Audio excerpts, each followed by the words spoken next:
Here's my take. Between the tragic ongoing war in Gaza and the Biden-Xi summit, one crucial global crisis is in danger of being forgotten: the war in Ukraine.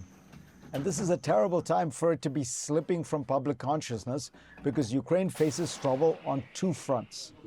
As the country's chief military commander, General Zaluzhny, has acknowledged, a stalemate has developed on the battleground with Russia. Ukrainian soldiers are fighting heroically in places like Kherson, but the lines of control are lately moving just a few kilometers. Despite the drones and the Starlink connectivity, this is looking like trench warfare during World War I, which ground down for 4 years. The second front that is equally worrying is in the West, where support for Ukraine is weakening. Despite President Biden's passionate advocacy, his package of aid for Ukraine is not likely to pass anytime soon. Europeans are also losing their determination.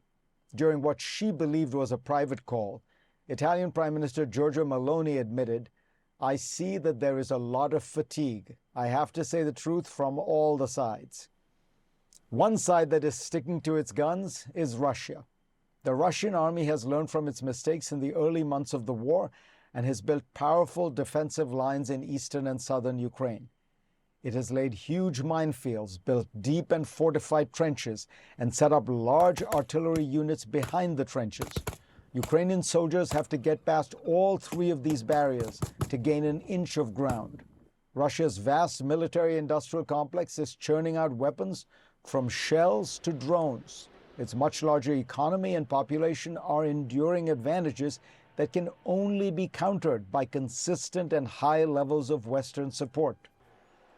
The Russian strategy, based on my conversations with Russian officials and those close to them, is to hang tough, refuse any serious negotiations, and wait for November 2024.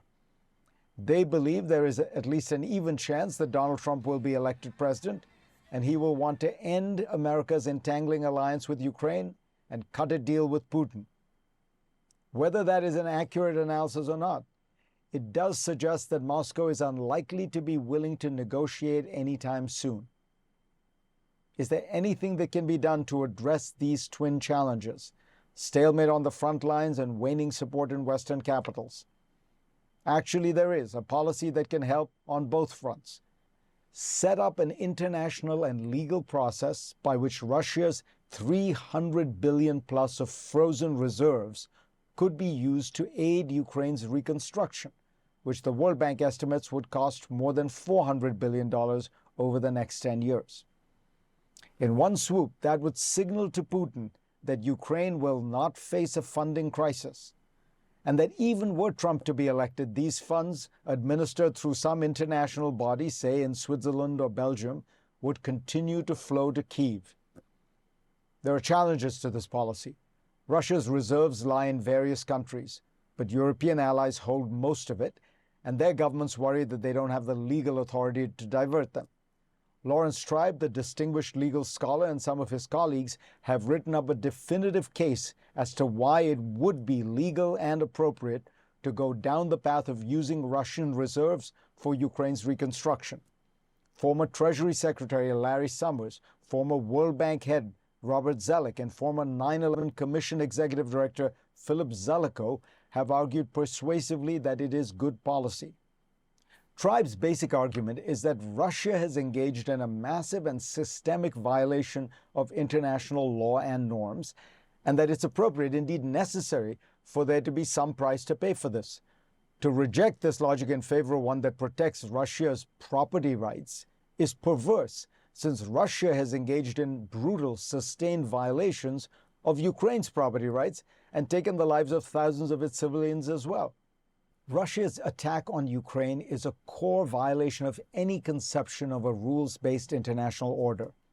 It strikes me as right and wise to force it to pay a heavy price.